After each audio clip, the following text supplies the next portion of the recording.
Well, because of recent circumstances, it's been 2 years since I've done a long haul trip anywhere. So where would I go? Would I go to a tropical island, a lush beach in Southeast Asia? Would I go to see wildebeest sweeping majestically across the plain? Or would I go to Latin America for some old colonial churches and that Latin culture I love? Nah, I've done none of that. Nothing of the sort. I'm in Pakistan. So, come join the Prime Mutton on his mutton tour of Pakistan.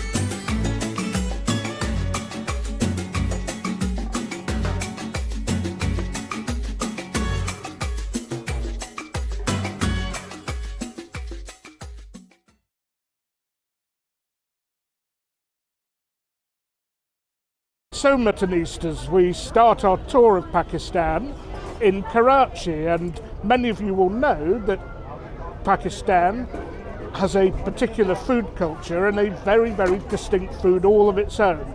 It's not just curry, it's not just the same as Indian, even though there are some shared dishes between Indian and Pakistani cuisine. So come and join me as we visit the first restaurant on this trip, BarBQ Tonight, in the heart of Karachi.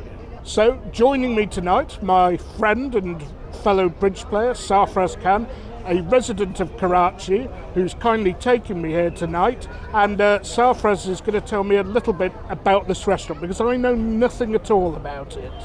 So I think I came to this restaurant first around 30 years ago, where we used to have streets on the footpaths around here, and all the barbecuing that was happening was right here on the streets. Now it's a 4-story place. We're going to show you what it looks like on the rooftop. And I would say this is one of the first restaurants that actually brought a fusion of Peshawari and Afghani food, mixing with the spices of Karachi and coming up with their own style of what barbecued food was. Other than barbecued food, there's also a lot of other gravy dishes, which we're going to experiment today, like brain masala and prawn karai. Well, I can't wait. We have to wait 15 minutes for a table, but I tend to find in Asia, if you have to wait that long, it's usually a good sign. And this is so big, it's over 4 floors. You can eat indoors or outdoors. In fact, there's this beautiful rooftop terrace. And even in December, the weather's good enough to eat outdoor.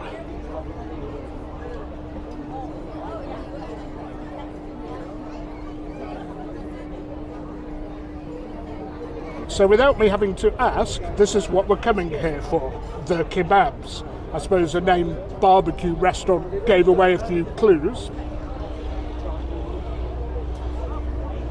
The different stages of preparation, and that's where the fire and the whole refeeding system. So Sarfaraz has explained to me that this is, in his opinion, much superior to tandoori style meat, because it's all cooked on charcoal, not put in a tandoori oven. So these Sikh kebabs in India, they put them in a tandoor. Here, cook them on charcoal. Anyway, I'll be the judge of that when I try them in a few minutes. So the menus have arrived. The prices seem very, very reasonable for what is quite an upmarket restaurant. And I'm just going to leave it to Sarfaraz. And for me, as I usually order for the whole table in Europe, this is a pleasant change for me. And I will also add that I think in the UK in particular, Pakistani food gets a very unfairly bad reputation. It's good food.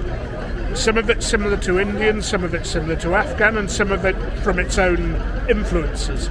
But what I would say is that you should go and try it, and especially if you're a meat eater, because Indian does actually excel at vegetarian cuisine. That's not to say you don't get good meat dishes here, but if you're into spicy food, your curries, your kebabs, and you like your meats, I think you'd be pleasantly surprised by Pakistani cuisine.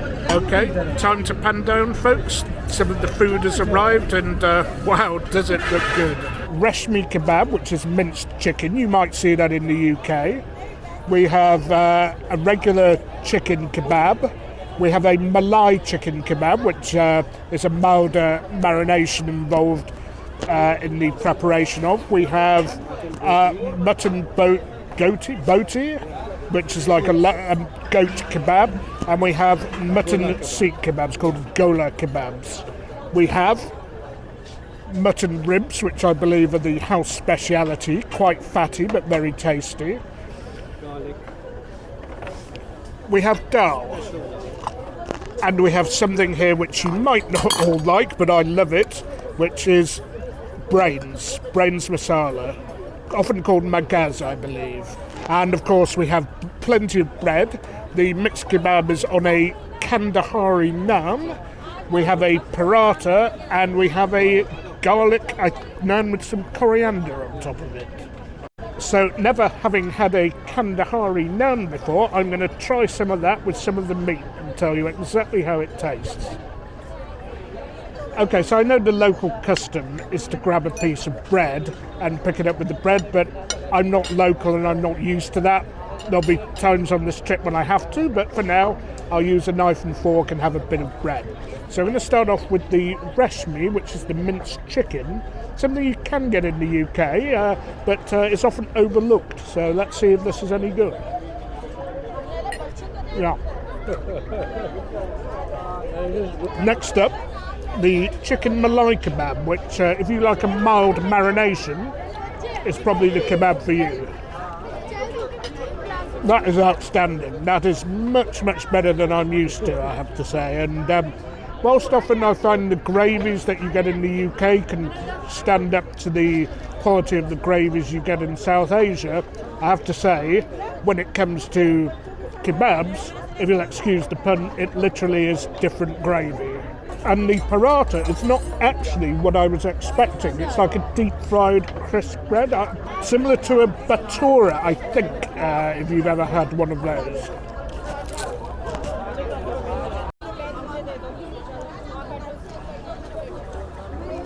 And now we have the chicken tikka BOTI, which benefited from a little squeeze of lemon. This one's on the bone, which I love. I mean, I love everything on the bone, as you may know. And as you can see, it doesn't have that hallucinogenic yellow glow that sometimes tikka and tandoori dishes have in the UK. Got a bit of turmeric. Again, beautifully tender. A little bit spicier. Not blow your head off or anything like that, but and I've been recommended to take this with the paratha, so that I will. Now, next for shaving, the mutton BOTI. Now, you could call this an act of cannibalism, mutton eating mutton, but just for those who don't know, in Pakistan, if you're having old lamb, it is usually just called lamb, whereas mutton usually refers to goat meat, but I can assure you it is very tasty. Mutton is for goat, but it's not necessarily old goat, like mutton would signify as an older sheep. I do love the rich, fatty flavours that goat or mutton does impart. We don't see too much of it in Britain or in Europe, to be honest. You see it sometimes on the continent in traditional European dishes, but something maybe we should see a bit more of. And the last thing on the mixed grill, the mutton seek kebabs. I've forgotten the name already. Gola kebabs, apparently. And let's try this. I like the smoky flavour that the charcoal imparts, which, as we discussed earlier, you don't actually get when it's been put in a tandoor. So this really is a treat for me, I can tell you. And this also does have a nice amount of spice, just a little kick to it. Again, not blow your head off, but something I don't think a lot of people realise is that when you order kebabs in India or Pakistan, you find that you can order them at different sort of levels of spice. Whereas usually in Europe or North America, it's just one generic type of kebab you get. And apparently they all have their own unique marination rather than one generic yogurt and spice pack or whatever people are using. I'm not trying to slag off UK South Asian cuisine because I think it's very good and I like it. It's just that, well, it's better here. Next to those juicy looking mutton ribs. Right, time for some expert carving here. You have to use your hands. Wow, and look at the way that meat just falls off the bone.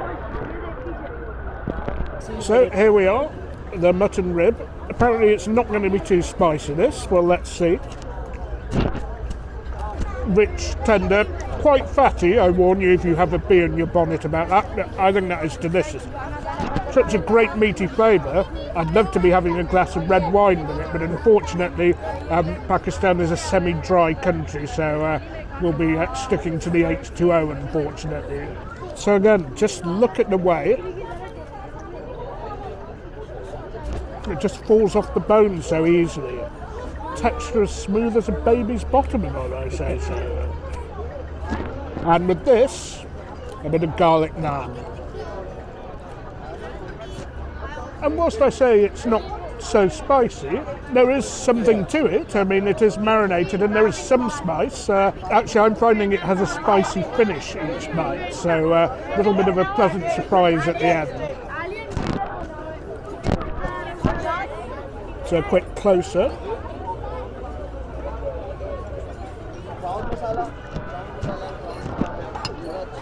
Wow, almost creamy that is. That's quite a strong hint of cumin in there, I can taste. Am I tasting garlic in there as well? I think so. So apparently it's finished with garlic and ghee, clarified butter. So that's probably where the richness comes from at the end. But very, very Moorish, I can assure you. And before you wonder again whether this is going to blow your head off, the chilies are not that spicy. To mix that with garlic naan is fantastic. And we're guessing that from the consistency it must be really, really slow cooked to produce that thick, rich, well, almost lentil paste, I suppose. Right, on to the one you've probably all been waiting for, because you've probably never seen it or never had it, most of you, the brains. Time for Mutton to do his brains in. So I can see ginger, chilies, green and red, and of course the brains and the gravy. These are rich on their own. Now this does look like a heavy dish, I have to say. With the bread, you need the bread to cut it. That is beautiful. To be honest, I mean, it almost has the consistency of foie gras. They've done it that nicely. And one thing you have to remember with offal, particularly these spongy types of offal, is that they assume all of the flavours of the sauces and spices and so on and so forth around them. So you get great value with your brains because you're getting twice the level of spice, twice the level of flavour. And as I said, consistency that you'd find surprisingly pleasant. And I'd also say that this would go better with the thicker types of bread, not the paratha. So I'm going to crack on with that, carry on doing my brains in, and I'll see you when we've finished eating. So, wowzers, muttonistas, wasn't that meat wonderful? But the highlight was that brain curry. I mean, I can't believe how good that was, and even if you're a bit squeamish about it, give it a go if you're here. Anyway, I'm full of meat, beautifully marinated, beautifully grilled, as you could see at the beginning of the whole movie. And though I'm not a dessert man, South Asian food is very strong on desserts. They're not really my type of dessert, but I'm going to try something I've never had before, which is called kheer. Sarfaraz ordered it and recommended it, 2 spoons, and I'm only going to have a bit of it, and let's see what it tastes like. Now, this does have a hallucinogenic yellow glow, so I suspect not every ingredient in this is natural, but... Yeah, so just toasting some semolina in some ghee or butter, and getting it to a groundy, almost like a flour doughy consistency, and then adding milk to it to get into that pudding. Let it simmer for. And sugar, of course. And sugar, of course. And you could put saffron in it, for example, if you want to go really rich. So you could put cardamom powder or raisins in it. Now the yellow might have come from cardamom, but let's see. That is a lot better than I thought it was going to be. I thought this would give me a sugar rush, but it's not actually that sweet. semolina-based pudding, if you know what they taste like. Of course, when we were youngsters in the 70s, we got that sort of thing a bit too often because it was cheap. But this is done a bit more nicely. The nuts had a lot to it. So I am stuffed. I could not even manage a wafer thin mint after all that, but wow, what an experience. And I must add that people are still coming in here. It's just gone midnight. I must add, in Karachi and other parts of Pakistan, you know, they're late night people, and this place is apparently open till 1:30 or 2. Anyway, great start to the mutton tour of Pakistan. Can't wait till the next one. I'm going to love you and leave you till then. And don't forget, you can't beat a bit of mutton.